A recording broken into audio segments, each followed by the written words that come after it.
Прежде чем обвинить других, прежде чем анализировать их намерения, прежде чем объяснить, почему они так поступили, остановитесь. Задайте себе один неудобный вопрос. Почему вы продолжаете защищать то, что причиняет вам боль? Почему вы заглушаете собственные чувства, только чтобы кому-то было комфортно? Есть момент, очень маленький, очень честный, когда вы чувствуете, что что-то не так, и этот момент может изменить всю вашу жизнь. Если вы перестанете его игнорировать, вы что-то чувствуете еще до того, как разум находит слова, сжатие в груди. Тихая тяжесть, едва заметное сопротивление, которое говорит, что-то здесь неправильно, и почти сразу вы пытаетесь это заглушить. Вы говорите себе: «Я слишком остро реагирую, я слишком чувствительный, слишком эмоциональный». Вы тянетесь к логике, как к щиту, надеетесь, что она заставит дискомфорт исчезнуть. Но он не исчезает, потому что то, что вы чувствуете, это не слабость, это информация.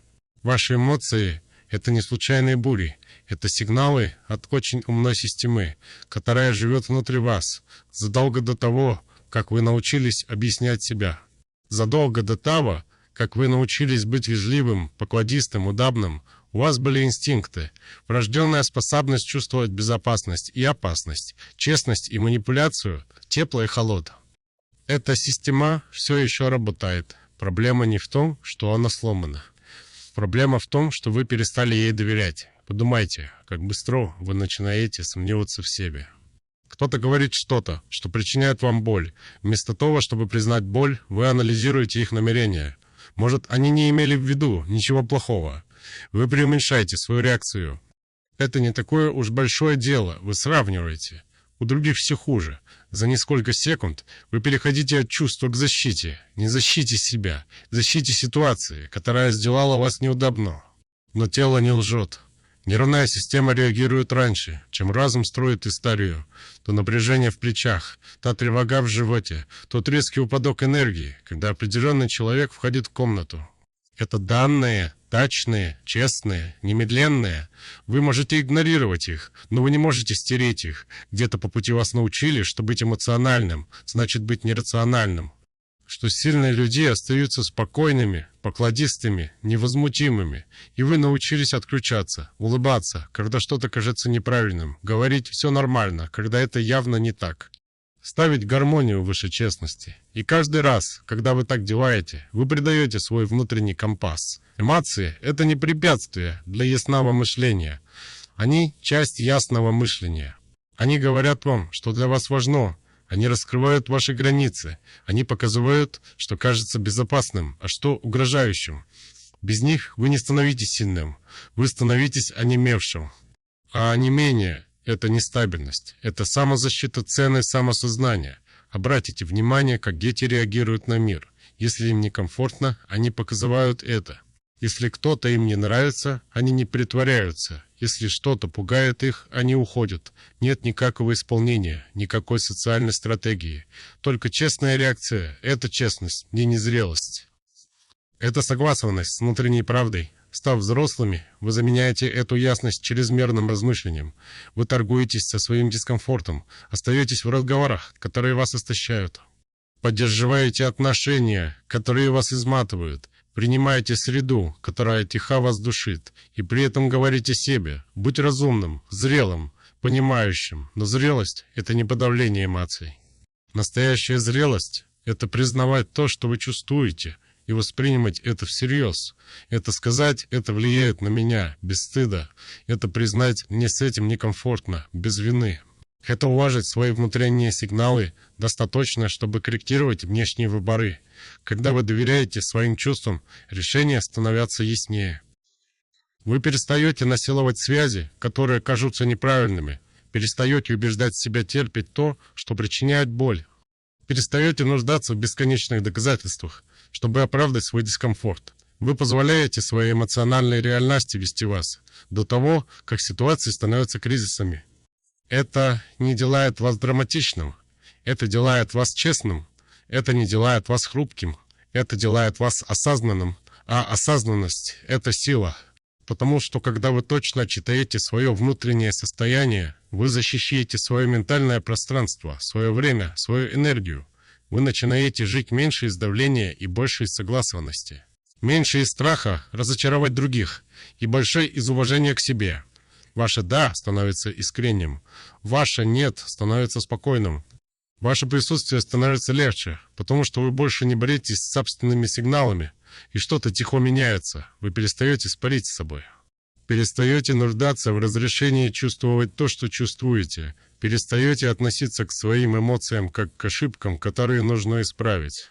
Вы начинаете относиться к ним как к руководству, которое заслуживает внимания. Что-то причиняет вам боль, и первое, что вы делаете, это защищаете человека, который ее причинил. Вы смягчаете историю. Переставляете факты. Ищите более доброе объяснение, чтобы реальность казалась менее острой. Они не имели в виду плохого. Они под давлением. Это просто их характер. Вы становитесь адвокатом чужого поведения, пока ваши собственные чувства тихо сидят в углу, неуслышанные. Это происходит так быстро, что вы даже не замечаете. Комментарий, который казался неуважительным, превращается в недопонимание. Нарушенные обещания превращаются в плохое время. Эмоциональная дистанция превращается в «они просто заняты». Вы продолжаете переводить боль, вежливость, дискомфорт, терпение, тревожные сигналы в безвредные детали, и каждый такой перевод стоит вам немного больше самоуважения. Вы думаете, что ведете себя зрело, понимающе, сострадательно, но посмотрите внимательно на то, что происходит на самом деле. Вы торгуетесь со своей собственной реальностью. Вы чувствовали боль, это было ясно. Прямо, честно. Потом ваш разум вмешался и сказал: «Подожди, не реагируй, не раздувай, будь разумным». И вы сжимаете переживания до истерии, которую можете вынести. Проблема не в эмпатии. Эмпатия прекрасна. Проблема, когда эмпатия стирает вас. Понимание того, почему кто-то ведет себя плохо, не делает поведение приемлемым. Знание их стресса, их травмы, их трудного прошлого. Ничто из этого не отменяет воздействие на вас. Объясненная боль – все равно боль. Неуважение с контекстом – все равно неуважение. Эмоциональное пренебрежение с грустной историей – все равно ощущается как пренебрежение. Вам не нужно превращать каждую рану в урок психологии. Есть тихий момент после того, как что-то происходит. Момент, когда у вас сжимается грудь, падает настроение или меняется энергия. И тот момент честен, чист. Он говорит вам именно о том, как ситуация на вас повлияла. Но вместо того, чтобы слушать, вы спешите восстановить образ другого человека. Защищаете их от вашего суждения, защищаете отношения от напряжения, защищаете покой от правды. А кто защищает вас? Каждое оправдание, которое вы создаете, строит дистанцию от себя. Вы начинаете сомневаться в своих реакциях, задаетесь вопросом: может, вы слишком чувствительны, слишком требовательны, слишком эмоциональны. Вы тренируете себя терпеть больше, чем следует, нормализуете то, что когда-то казалось неприемлемым. Ваши стандарты не рушатся громко, они тихо угасают. Вот как люди оказываются истощенными в отношениях, которые продолжают защищать. Вам не нужны драматические предательства, чтобы оправдать свои чувства. Достаточно маленького, повторяющегося дискомфорта, достаточно тонкого пренебрежения. Достаточно непоследовательности. Ваш эмоциональный опыт не требует за вас суда полного доказательств. Он требует честности. Задайте себе простой вопрос. Если бы друг описал вам эту ситуацию, вы бы все равно искали оправдания, или вы бы сразу увидели дисбаланс, неуважение, эмоциональную цену. Всегда легче защищать других от ответственности, чем столкнуться с возможностью, что что-то не подходит вам. Потому что если вы перестанете делать оправдания, вам, возможно, придется принимать решения. А решения несут изменения, а изменения – это дискомфортно. Поэтому вы остаетесь в анализе. В бесконечном анализе прокручиваете разговоры, расшифровываете тон, исследуете намерения, вы становитесь следователем мотивов вместо защитника границ. Тем временем ваше эмоциональное благополучие ждет, пока вы выберете ясность вместо комфорта. Есть сила в том, чтобы сказать: «Это не подходит мне», без абзацев оправданий. Есть достоинство в том, чтобы признать боль, не преуменьшая ее. Есть зрелость в том, чтобы распознавать паттерны, а не цепляться за потенциал. Вы не несете ответственности за то, чтобы кто-то выглядел хорошо за счет вашего покоя. Вам не нужно переинтерпретировать реальность, чтобы она казалась менее неудобной. Вам позволено переживать что-то именно так, как это ощущалось, чисто, прямо, неразбавленно, когда поведение постоянно оставляет вас тревожным, истощенным или неуверенным. Этот апот важнее объяснений. Ваша жизнь формируется тем, как вы чувствуете себя каждый день, а не тем, насколько хорошо вы умеете интеллектуализировать дискомфорт. Перестаньте переводить боль в вежливость. Перестаньте редактировать свою эмоциональную правду, чтобы другим было комфортно. Перестаньте нести эмоциональный труд, делать так, чтобы все имело смысл. Иногда это не имеет смысла. Иногда это просто не кажется правильным, и этого достаточно. Люди путают вас не словами.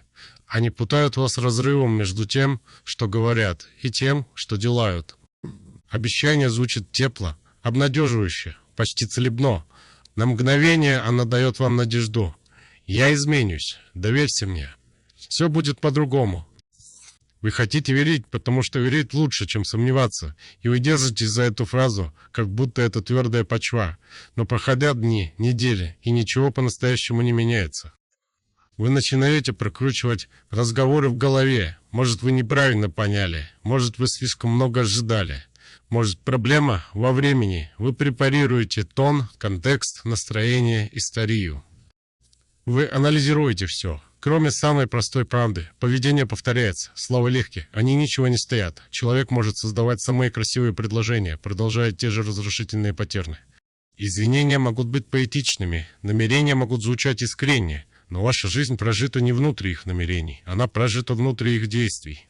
Обратите внимание, как по-другому ощущается последовательное поведение. Нет путаницы, нет декодирования, нет эмоциональных американских горок. Когда кто-то уважает вас, вам не нужно искать доказательства. Когда кто-то ценит вас, вам не нужно каждую неделю просить о заверении. Стабильность имеет тихое присутствие. Она не умаляет о внимании, не создает драмы. Она просто появляется, снова и снова. Непоследовательность, напротив, громко, один день тепло, следующий дистанция, один момент нежность, следующий молчание.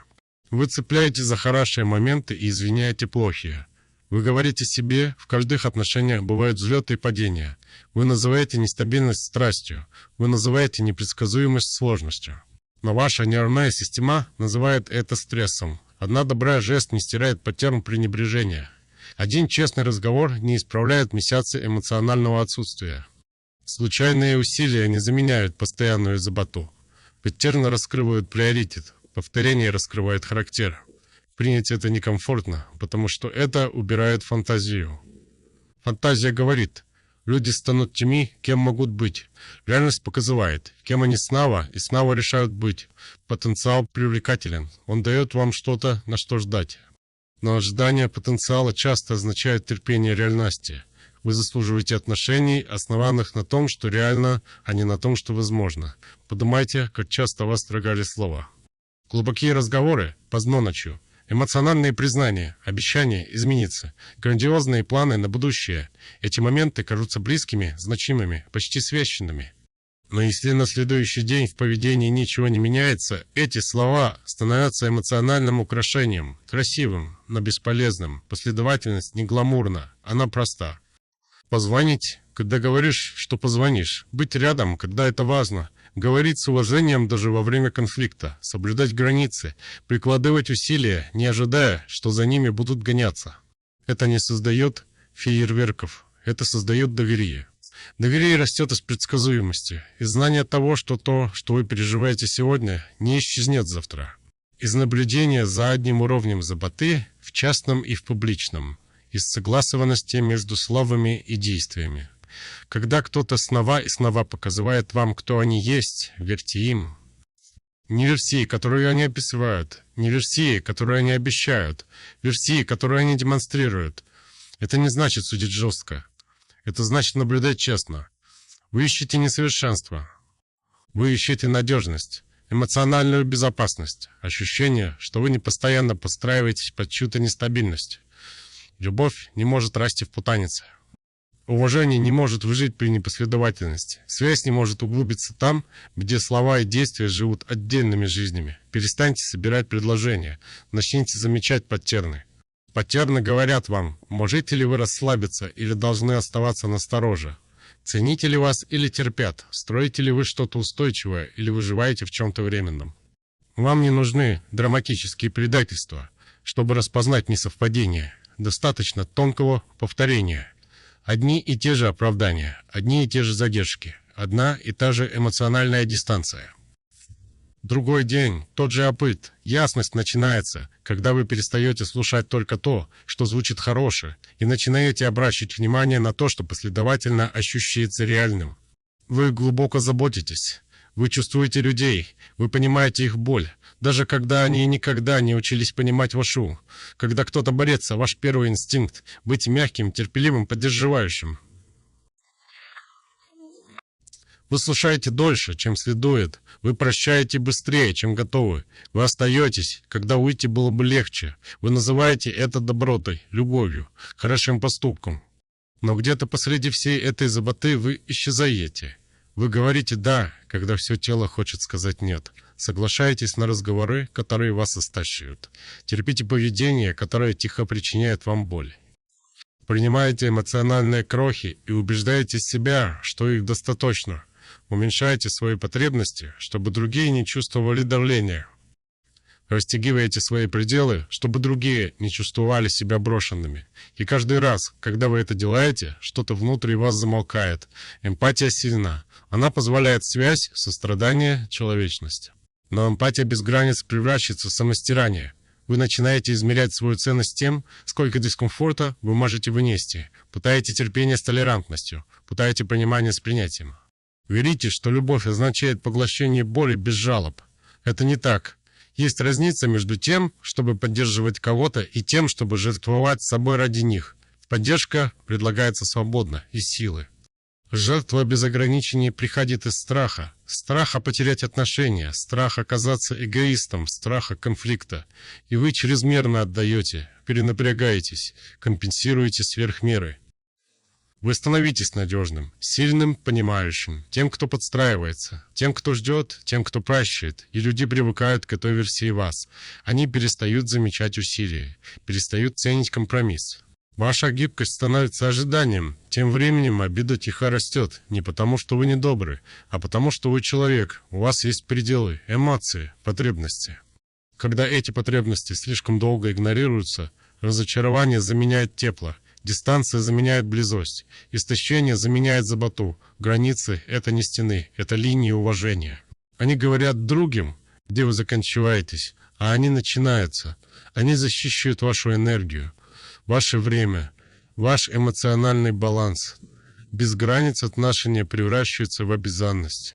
Вы не выбираете отдавать, вы чувствуете себя обязанным отдавать. А отдача без выбора истощит душу. Сказать «я понимаю» не требует сказать «я принимаю это поведение». Быть сострадательным не означает быть доступным ценой вашего благополучия. Вы можете заботиться о ком-то и все равно отказываться от того, что вас ранит. Вы можете любить кого-то и все равно говорить «нет». Нет, без вины, нет, без гнева, нет, без длинных объяснений. Просто спокойная ясность. Многие боятся границ, потому что беспокоятся о потере связи. Но связи, которые зависят от вашего самопренебрежения, не являются здоровыми связями. Если кто-то ценит вас только тогда, когда вы удобны, покладисты, бесконечно терпеливы, они не ценят вас. Они ценят доступ к вам. Настоящая близость уважает пределы. Она прислушивается, когда вы устали, подстраивается, когда вам некомфортно, не наказывает вас за защиту своего покоя. Вам не нужно зарабатывать любовь через терпение. Вам не нужно доказывать лояльность через страдания. Отношения – это не тест на то, сколько боли вы можете молча переносить. Обращайте внимание на то, как вы себя чувствуете после взаимодействий. Если вы постоянно чувствуете себя истощенным, напряженным, ответственным за эмоции всех, что-то не в балансе. Забота должна ощущаться теплой, а не тяжелой. Взаимной, а не односторонней. Поддерживающей, а не удушающей. Защита вашего эмоционального пространства – это не эгоизм, это самоуважение. Это позволяет вам отдавать из искренности, а не из давления. появляться с настоящим присутствием, а не с тихой бедой. Когда вы уважаете свои границы, ваша доброта становится чище, свободнее, сильнее. Вы помогаете, потому что хотите, а не потому, что боитесь не помочь. И люди, которые по-настоящему заботятся о вас, поймут разницу. Вы входите в комнату, и ваше тело реагирует раньше, чем разум. Плечи напрягаются, дыхание меняется. Вы чувствуете себя бдительным, слегка напряженным, как будто нужно подготовиться к чему-то, что невозможно назвать. Ничего драматичного не происходит, никто не кричит, нет видимого конфликта. И все же вам неспокойно. Вы не чувствуете себя в безопасности. Вы чувствуете, что должны управлять собой. Это тихий дискомфорт, не воображение. Это ваша система распознает среду, которая не позволяет вам расслабиться. Эмоциональная безопасность – это не роскошь, это базовая человеческая потребность, как сон, как воздух. Вы не можете строить здоровую связь там, где нервная система остается настороже. Вы не можете чувствовать близость с кем-то, постоянно наблюдая за их тоном, настроением, реакциями. Это не близость. Это выживание. Многие люди привыкают к этому напряжению, называют это нормальным. Говорят, отношения трудны. Любовь требует усилий, недопонимания случаются. Все это правда. Но есть разница между естественными трудностями и постоянным беспокойством, между случайным конфликтом и постоянным ощущением хоть бы по тонкому льду. В эмоционально безопасных отношениях вы можете выдохнуть, вы можете говорить, не репетируя каждое предложение в голове. Вы можете выражать несогласие, не боясь наказания или отстранения. Вы можете молчать, не беспокоясь, что тишина будет неправильно понята. Вы чувствуете себя принятым, а не оцениваемым. Ваше тело немедленно знает разницу. Обратите внимание, как вы чувствуете себя рядом с определенными людьми. Время проходит легко. Разговоры текут. Вам не нужно производить впечатление или защищать себя. Вы просто присутствуете. Есть тепло, легкость, ощущение, что вам позволено существовать такими, какие вы есть. Это чувство не случайность. Это результат взаимного уважения и последовательного поведения. А теперь заметьте противоположное. Вы обдумываете сообщение перед отправкой. Анализируете выражение лица, прокручиваете разговоры позже, ища ошибки. Извиняетесь за вещи, которых не делали неправильно. Уменьшаете свою личность, чтобы избежать трения. Это несовместимость. Это эмоциональная неуверенность. Любовь не может расти там, где тихо живет страх. Вы заслуживаете отношений, в которых ваша система может отдыхать, где спокойствие – это норма, а не редкая награда после драмы, где вы не взвешиваете каждое слово, где вы не готовитесь к внезапной холодности или непредсказуемым реакциям. Эмоциональная безопасность означает, что вы не чувствуете угрозы от честности. Это означает, что конфликты обсуждаются, а не превращаются в оружие, что ошибки не превращаются в унижение, что уязвимость обращается с заботой, а не используется как рычаг. Некоторые путают интенсивность с близостью, думают, что сильные эмоции, ревность, драматические примирения – признаки страсти, но интенсивность часто скрывает нестабильность. А нестабильность держит вас тревожным, привязанным не любовью, а адреналином. Покой может казаться незнакомым, если вы привыкли к хаосу. Спокойствие может казаться скучным, если вы жили в эмоциональных крайностях, но стабильность – это то, что позволяет расти доверию. Она создает пространство для настоящей близости, а не зависимости, подпитываемой неопределенностью. История с кем-то не заменяет безопасность. Вложенное время не отменяет дискомфорт. Общие воспоминания не оправдывают продолжающуюся тревогу. Если ваш внешний опыт кажется тяжелым, ваше прошлое не может его облегчить. Вы не просите совершенства. Вы просите последовательности, уважения и эмоциональной надежности, базовых условий для здоровой связи. Обращайте внимание на то, как реагирует ваше тело, а не только на то, на что надеется ваше сердце. Надежда может держать вас привязанным к потенциалу. Ваша нервная система реагирует на реальность. Если вы постоянно чувствуете себя беспокойно, истощенным или настороженно, что-то важное сигнализирует, и игнорирование этого сигнала медленно отключит вас от самого себя. Вы заслуживаете пространств, где можете смягчиться, где ваша защита может опуститься, где ваше присутствие не ощущается как усилие. Наступает тихий момент, когда вы понимаете, вы устали защищать то, что причиняет вам боль. устали объяснять чужое поведение, устали снижать свои стандарты, чтобы ситуации было легче держать. Вы чувствуете это как мягкий сдвиг внутри, отказ продолжать торговаться с собственным достоинством. Самоуважение редко приходит громко. Оно не появляется с драматическими речами или грандиозными жестами. Оно появляется в маленьких, устойчивых решениях. В момент, когда вы перестаете смеяться над шуткой, которая нарушает ваши границы. В паузе перед тем, как согласиться на что-то, что кажется неправильным, в спокойной фразе «это мне не подходит», и вдруг оправдания начинают терять силу. Долгое время вы рассказывали себе истории, чтобы сделать вещи терпимыми. Никто не совершенен, они стараются, это просто фаза. Эти фразы казались зрелыми, разумными, сострадательными. Но под ними был тихий компромисс. Вы просили себя терпеть то, чего не посоветовали бы принять другу. Оправдания смягчают реальность, они делают дискомфорт легче проглотить.